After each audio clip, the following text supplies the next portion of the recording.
All right, so hi everyone. This is kind of a little bit of a mini test on quadratics. So I've done numerous videos on this topic, and I thought to share this so that you yourself can try this test.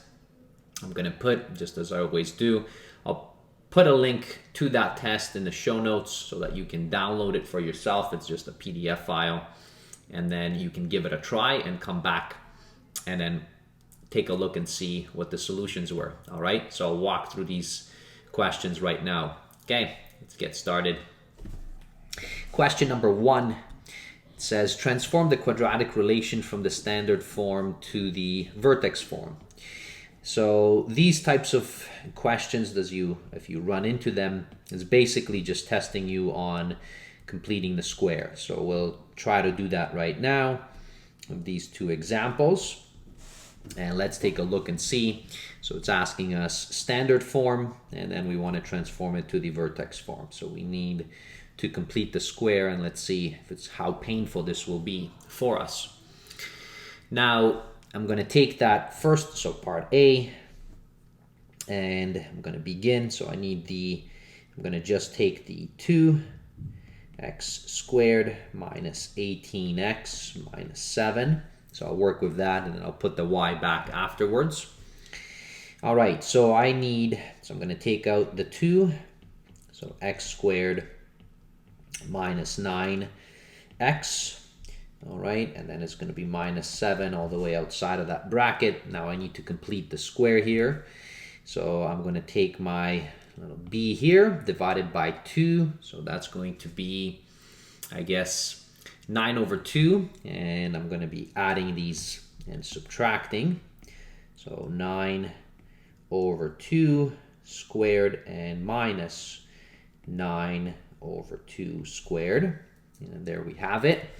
This right here becomes our perfect square, and then we obtain our x value for the vertex. So x, so notice it's negative, so this is going to be minus 9 over 2. Maybe I'll just switch it. So let's put it 4.5 squared, so it's easier to write. And then I have to take the 2, so I'll multiply it by this, and what that's going to give me here is going to be minus 2, and now so here it's going to be 81 over 4. When I square that, minus 7. Now this 2, we'll get rid of this, so this is going to be 2 right there. So I have in total, so 2x minus 4.5 squared minus, this is going to be 81 over 2 minus 7.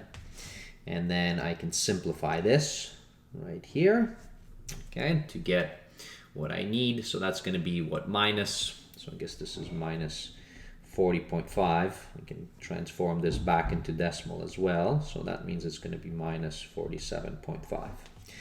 So in completion, this was not a very nice one, and that's what we would have.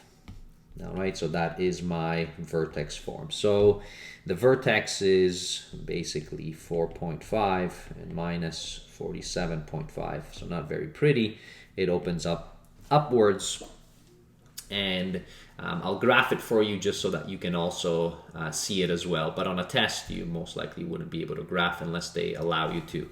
So I'll be right back just so that you can see how this nice parabola shapes up from the original.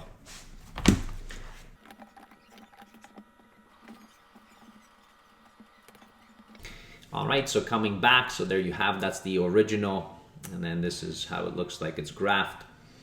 And so notice the vertex 4.5 and negative 47.5. That's what we got. Okay, so let's try the next question. So for our next question, so I'll try this one right here. Let's do exactly the same thing to test ourselves. And for that, I'm going to paste it in here. All right, okay. So I'm going to take out the negative 10. So negative 10, I'm going to have x squared. It's going to be plus, I guess this is 24 over 10. I'll keep it as decimal here, 2.4x. You can keep it as fraction depending on what your teachers might want.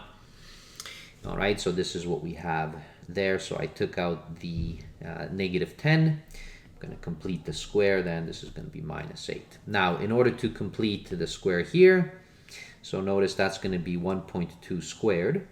So that's going to be plus 1.2 squared and minus 1.2 squared. And so for that, negative 10, and this is going to be x plus 1.2 squared, and then that 10 is going to transition over. Now, this right here, if you square it, it's going to be minus 1.44, because I see that it's 1.2.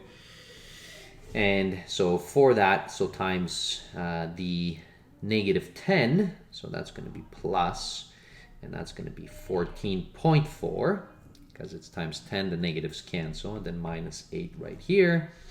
So that's going to be plus, now 8, so that's 6.4, negative 10, x plus 1.2 squared. So it's not very pretty as well, but so be it.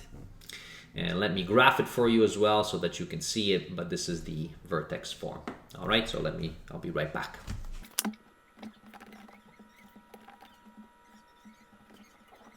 All right, so welcome, and that's what you have. So notice it's kind of looking downwards because the A is negative, and then there's the vertex, which is negative 1.2 and 6.4.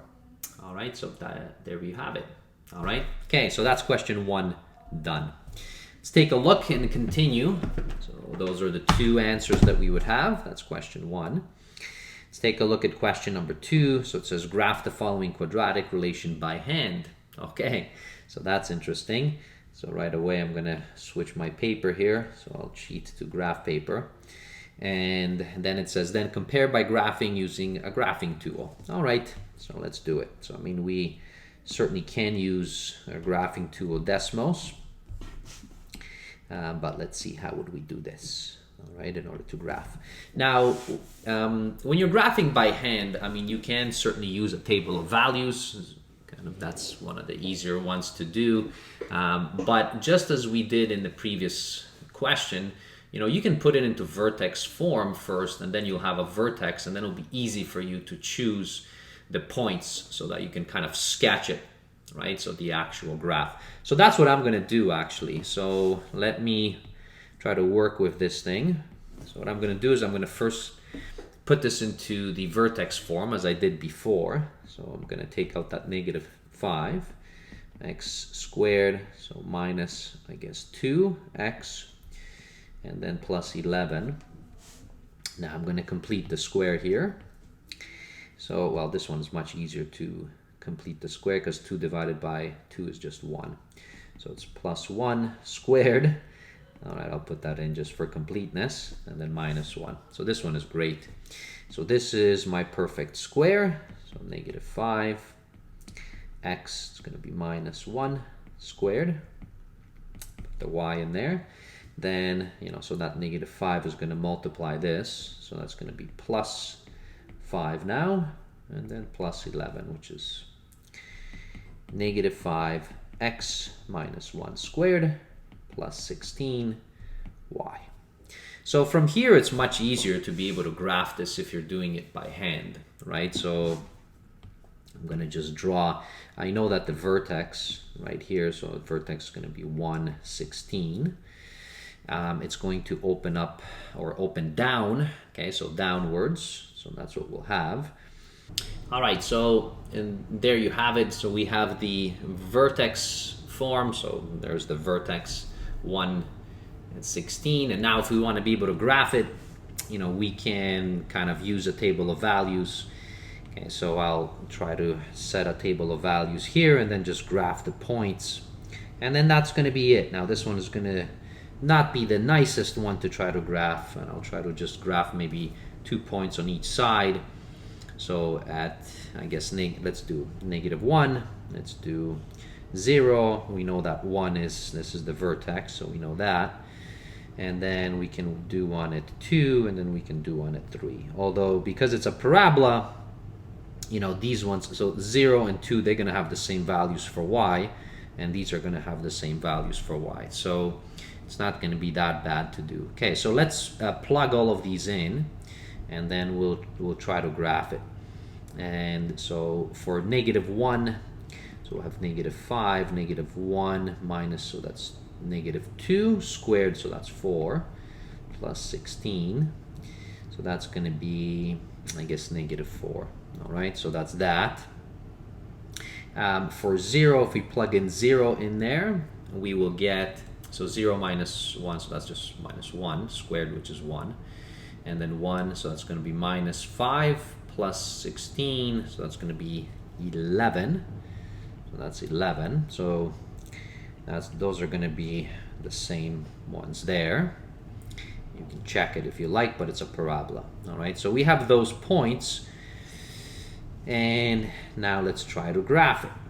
All right, so I mean, this is not going to be the nicest to graph. I guess I'm going from 16, -4.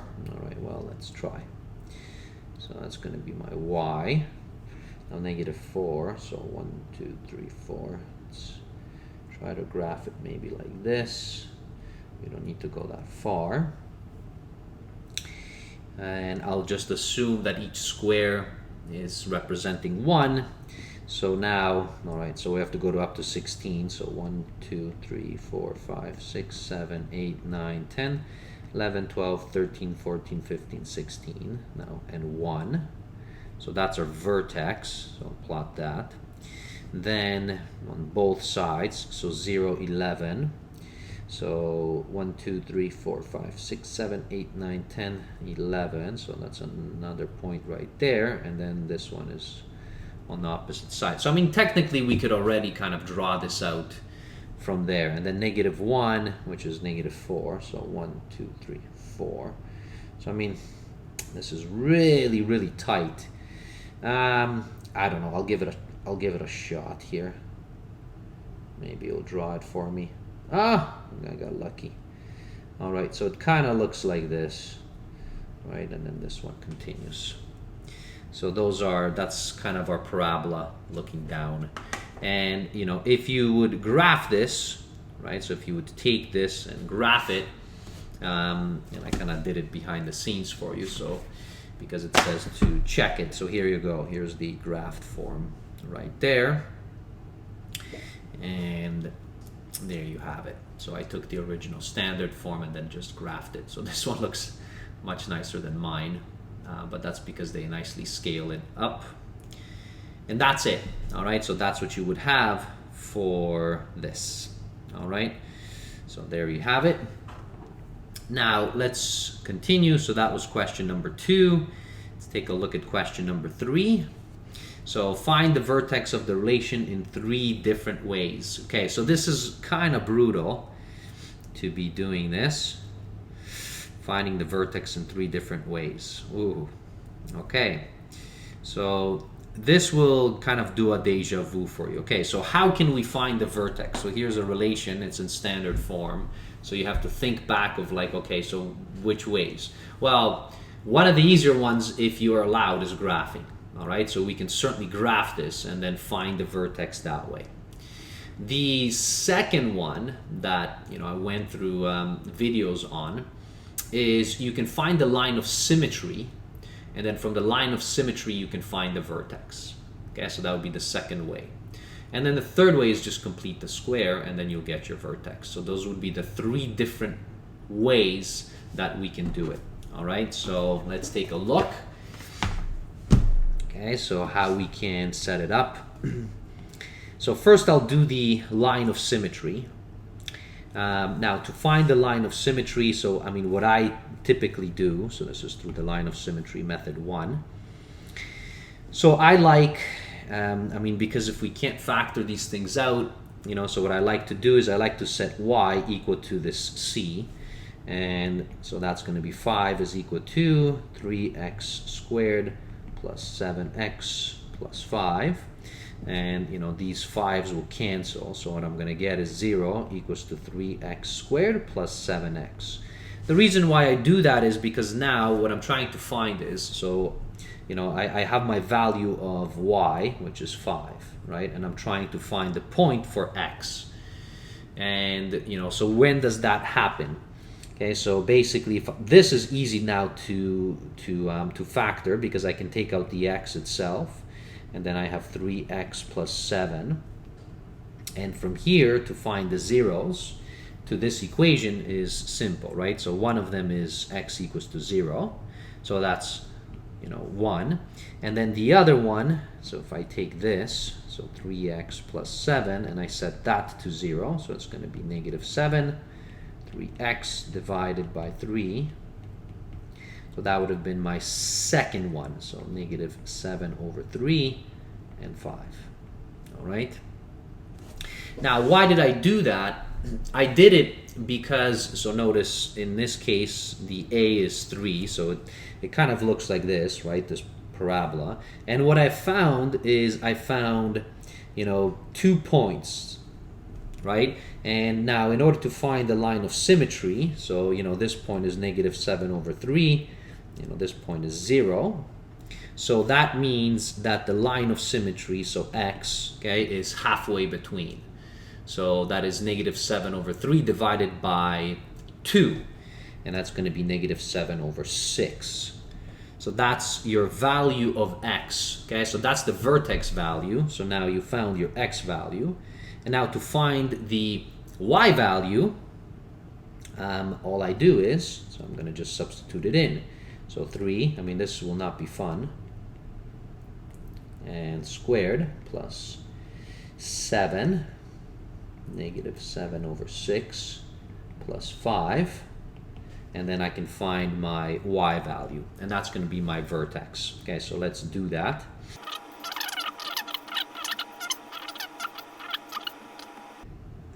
Actually, it's not that bad. So that's my y. All right. So that's my vertex. So negative 7 over 6, 11 over 12. All right, so that was kind of the first method. Just by symmetry, we could find it. Second one, graphing. All right, so let's graph this thing. So I'll do that for you. And there you have it. Okay, and so notice that in this case, because it is rounded, right, and we had, so it was, so I'm going to clear this and just show you. So 7 divided by 6, which is the 1.1666, that's what you see there.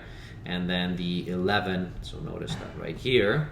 Okay, so then the 11, which is the 11 divided by 12, that's the 0.917 that you see, because decimals actually rounds this off, right, for us.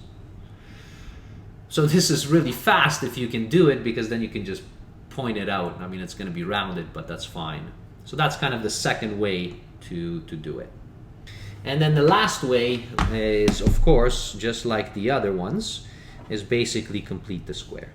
So, this is the third way. It would be completing the square. 3x squared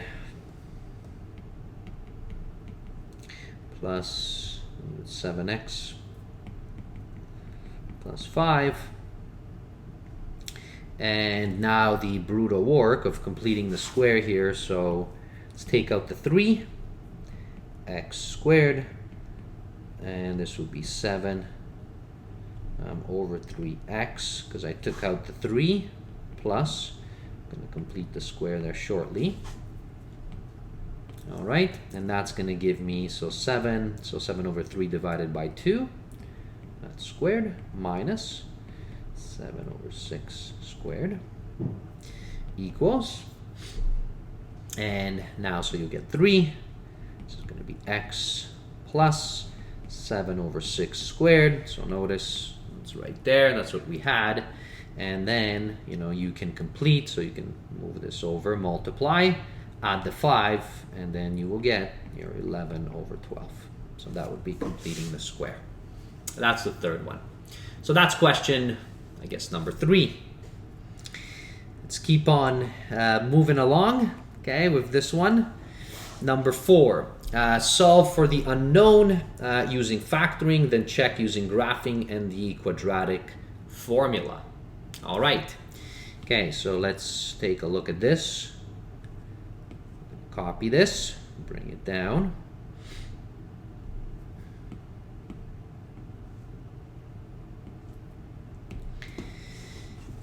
So factoring.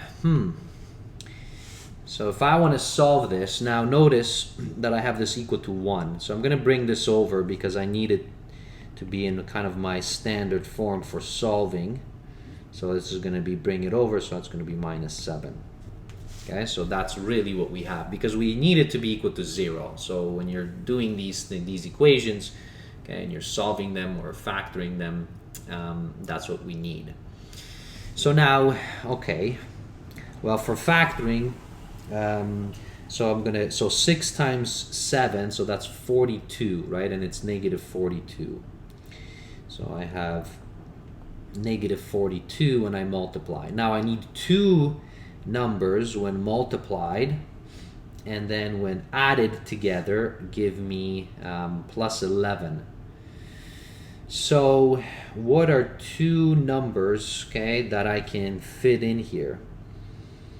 Okay, well 42 is 2 times 21, so it's going to be 2 times 3 times 7. It's going to be some combination of that. So not that easy. Okay, so I'm just kind of brainstorming here. I guess 2 7. So maybe 14 and 3. All right, so that's going to be positive because, and then this is going to be negative. So those are going to be the two. So I'll decompose this like that. Plus, okay, so minus 3x plus 14x minus 7 equals to 0. So I'm just decomposing. So now I can take out 3x out of here. That's going to be 2x minus 1. Plus, I guess I can take out this, 7, because then it's again 2x minus 1. So this in factored form, so 3x plus 7, 2x minus 1 is equal to 0. So if you want to solve for the unknown, okay, so there's going to have two solutions here, right? So first, okay, so we'll set 3x plus 7 equals to 0. And if you solve this, it's going to be negative 7 over 3. Then the second one, so this one right there, so that's going to be 2x minus 1 equal to 0. So here, that's going to be 1 over 2. So those are my two solutions. So I have two things, two roots or two zeros to this equation. Now it says, check by graphing. So by graphing, what this means is that those should be the x-intercepts, right? Okay, so let me graph it for you.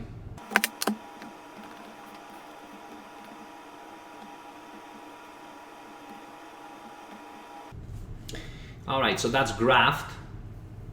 And so you have the negative 2, 0.33333, so that's the 7 over 3, and then the half on the other side. All right, so that's the graphing.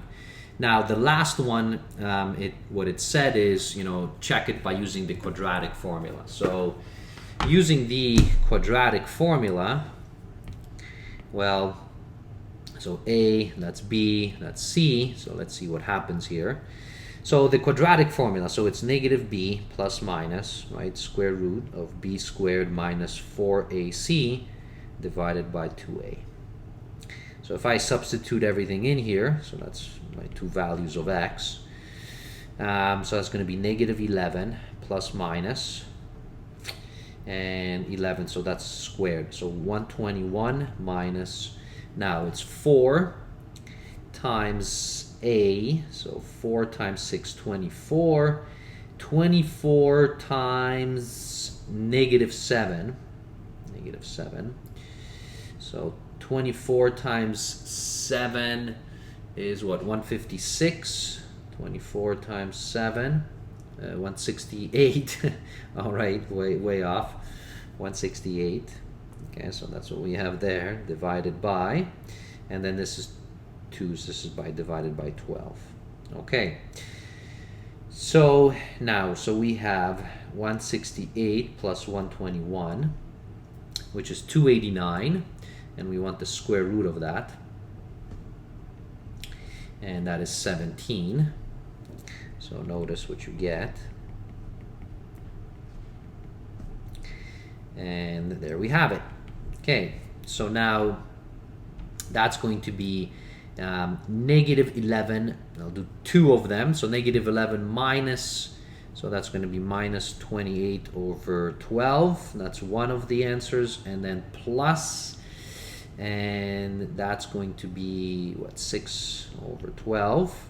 So there is your half. That's your half. And there is your negative 7 over 3. So those are your, that's using the quadratic formula. All right, so that's another example for you. A little bit of a torture for sure. Okay, let's keep chugging along. 100% use the formula. So now this equation, I'll put it into kind of the standard form first. So, so this will be 2z squared plus 4.5z, and then so the 1, so that's 1 minus, well, this is going to be minus 1.2, so 1, so that's going to be minus 0.2 equals to 0.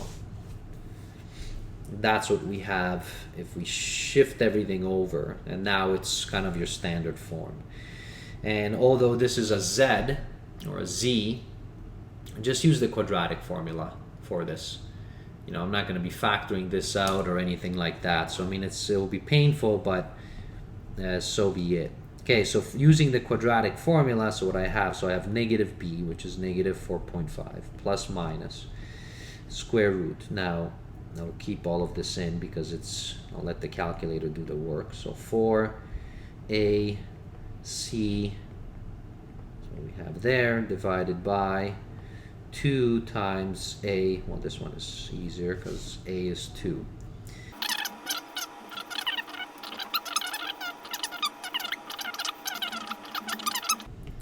And those are my solutions. Now you can complete it by plugging in, taking the radical, finding out exactly what everything is, but basically you have 2 solutions. So 4.5 minus 21.85 divided by 4, that's one of them, and then negative 4.5 plus 21.85 divided by 4. So those are your 2 solutions, and whatever those are, you can substitute those in. Okay, so that was another question. Okay, so question 6. When solving a quadratic problem for maximizing an answer, then what must be true about the quadratic relationship? And then what must be true if you are trying to minimize an answer? At what point does the maximum minimum happen? Okay, so this is a little tricky because if you haven't kind of run into it, maximizing and minimizing, you might be kind of questioning what this means. So I just want to give you some insight on these. Quadratic equations, when you're having word problems, right? Remember that quadratics are basically parabolas.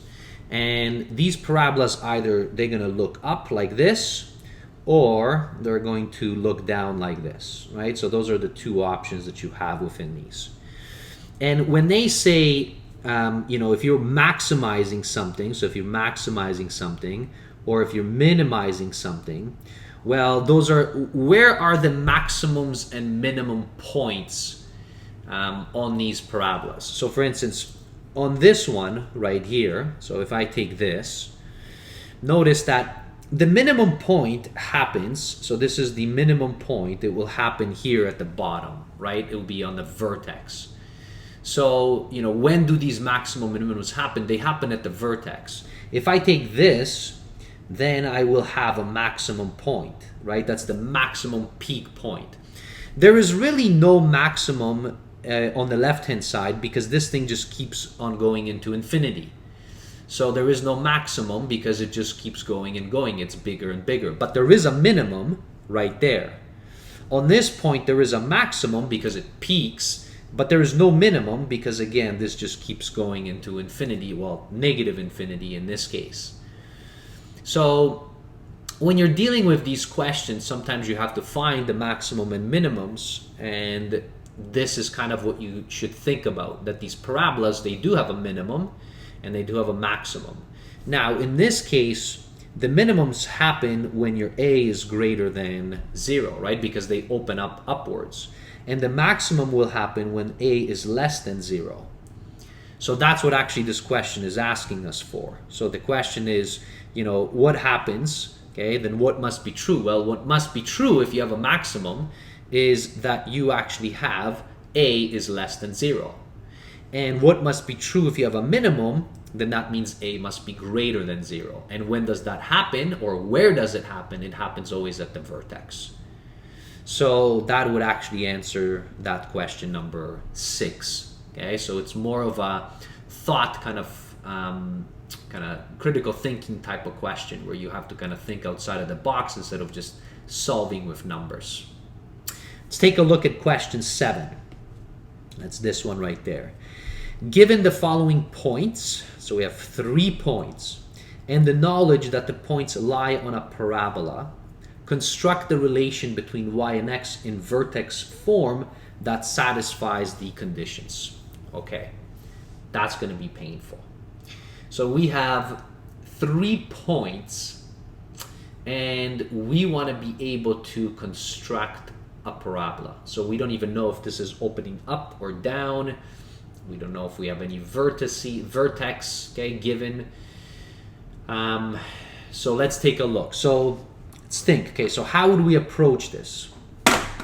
If we know that we have a parabola, so for question 7, well, so it's either going to be ax squared plus bx plus c, right? Or, you know, we have, as it says, you can have a vertex form, x minus h squared, okay, so plus k, all right? So we're, you know, you have your vertex there, okay, we have your standard form there.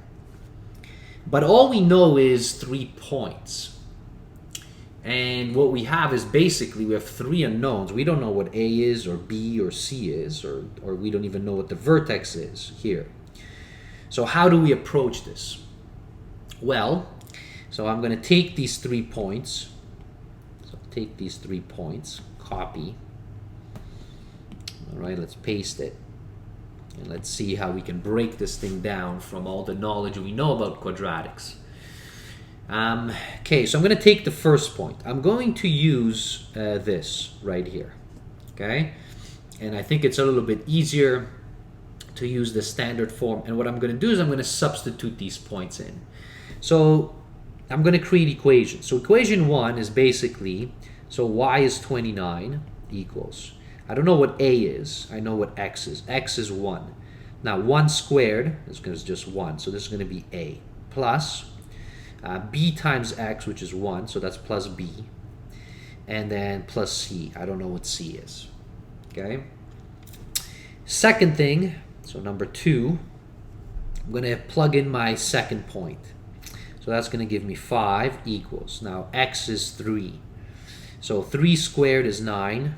So that's going to be 9a. B times x, so x, well, is 3, so it's going to be plus 3x, then plus c. All right, so that's what I have there. And then finally, so 3, okay.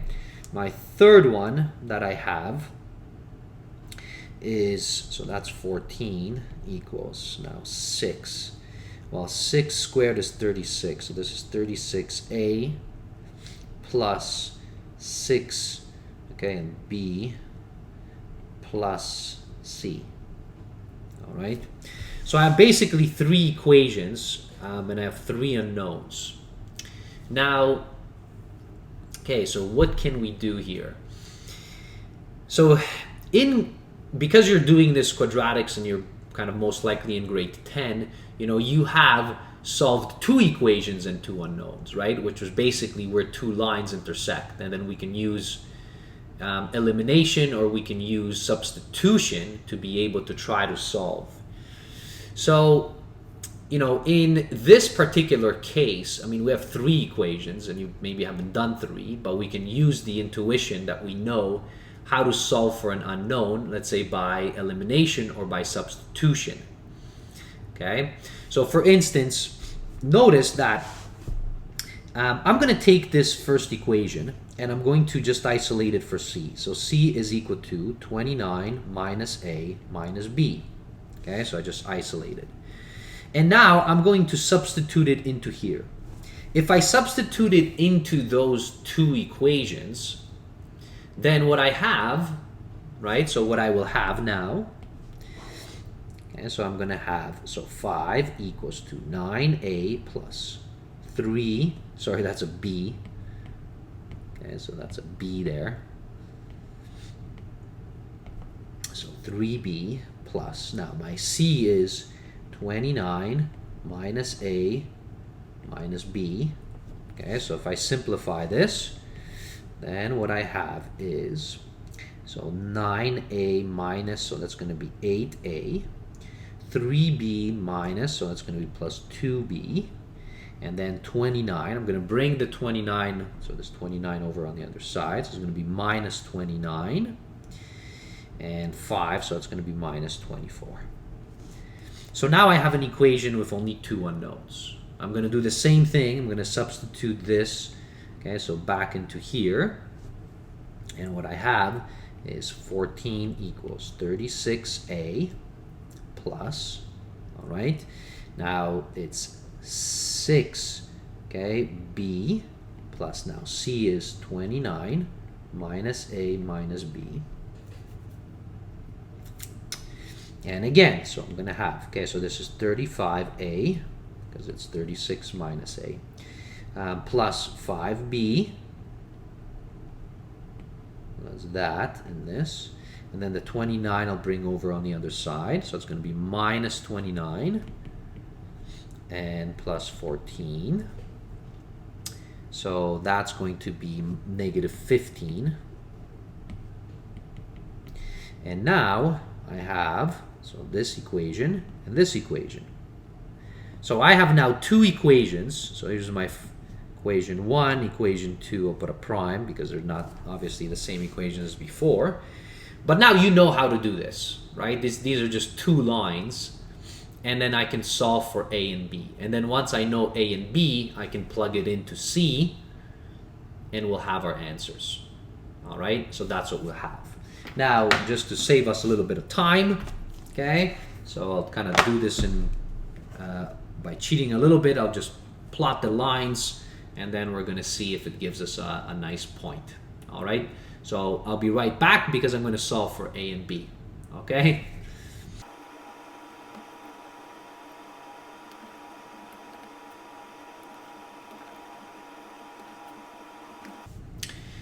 All right. Okay, so here you go. I mean, I did it by graphing. It doesn't have to be done by graphing. You can just solve it directly by elimination or by substitution. So it looks like we have 3 and negative 24. So that's my A and B. So 3, so A, 3, and B is negative 24. And now that you have it, you can find out exactly what C is. So C is equal to, so 29 minus 3 minus negative 24. So there we have, so 29, whoops, I can actually just solve this. So 29 minus 3 is 26, and then 26, so this is going to be 26, plus 24, which is, I guess, 50. So I've now solved this, so this is 3, and that's going to be, so 3x squared, because that's A, minus 24x plus 50, and there is your equation. All right, so much different probably than any questions. I mean, if someone gives this to you in terms of your teachers, then they'll really challenge you. Now, if you want it in vertex form, you can complete the square. So you can certainly do that, you know, if you wanted to. So I can just complete the square within here. So it's going to be minus 8x. All right, so plus 50. So completing the square, this is going to be plus, this is 4 squared minus 4 squared. So 3x minus 4 squared. Now it's going to be 16. So it's going to be minus 3 times 16 plus 50. And there we have it.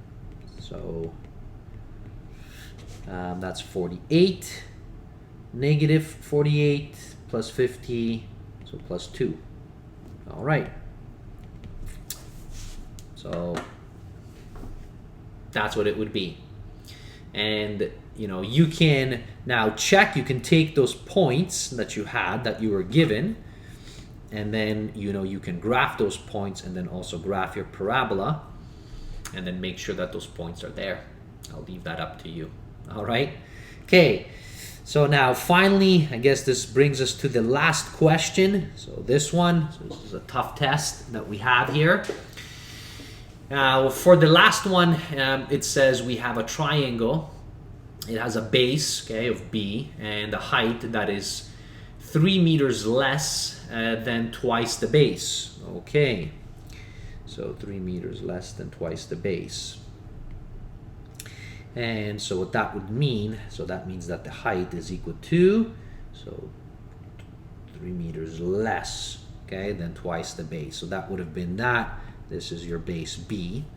If you know that the area of the triangle, so the area of the triangle is 2.5 meters squared, then what is the dimension of the base? Okay. So how would we do this? Well, what we have, so for this last one, we know that the area is of a triangle is 1/2 base times height. And we have 1/2, now base B, my height, it says it's 2 times base minus 3. And this is supposed to be equal to 2.5. So you basically have to solve for B. And notice, if you're trying to solve for B, this is going to be a quadratic equation, right? Because what you're going to run into, I'm going to take this 2, so this 2 right here, I'll multiply by 2 on both sides. So it's going to give me 5 equals. And then I'm going to bring this base B inside. So it's going to be 2b squared minus 3b. So that's your equation. And so that's going to be equal to 0. 2b squared minus 3b minus 5. And now we have to solve for b. All right. So now solving for b doesn't say what we use, so you can use the quadratic formula if you want. You can try to factor this if you like. Okay, but let's take a look and see. I'll use the quadratic formula just quickly. I'm getting a little tired here by solving these things. Okay, so so here's my A, here's my B, here's my C. Let's see what we get. Okay, so we have, so negative B, so that's going to be that, plus minus square root of, so that's B squared, so it's going to be 9 minus 4A and C, so that's that, divided by 2 times A, which is 4. Now let's see if we're going to run into, so this negative and this negative, that's going to be positive. So I'm going to have 9 plus, and that's going to be 4 times 2, 8. 8 times 5, 40. That's going to be 49. All right, so, well, square root of 49 is 7. Okay, so what we have is, so here we have 3 plus minus 7 divided by 4. Okay, so this isn't too bad. And now let's see what our answers are. So our answer is 3 plus 7 is 10. So it's going to be 10 over 4, which I guess is 2.5. And it's meters, right? Because the question was in meters. And then 3 minus 7, well, that's not going to work because it's going to give us a negative answer. So 3 minus 7 is actually negative 4 over 4, which is negative 1. So it looks great, but we cannot have a base of negative 1, right? So this one actually doesn't make sense. And that's what happens in quadratics, actually. You know, so some answers just don't make sense because you can't have a negative base. So it looks like our base would have been 2.5. That's how you would have gotten it. All right. And that completes this pretty heavy test. I wonder, you can put down in the comments if you were able to actually get these questions. Let me know which ones you struggled with, so it gives me some kind of a sense to know, what you are struggling with, and then maybe what I might have to do videos on in the future. All right, everyone, thanks for watching. If you took on this challenge, amazing. Okay, we'll see you in a future video. Bye, everybody.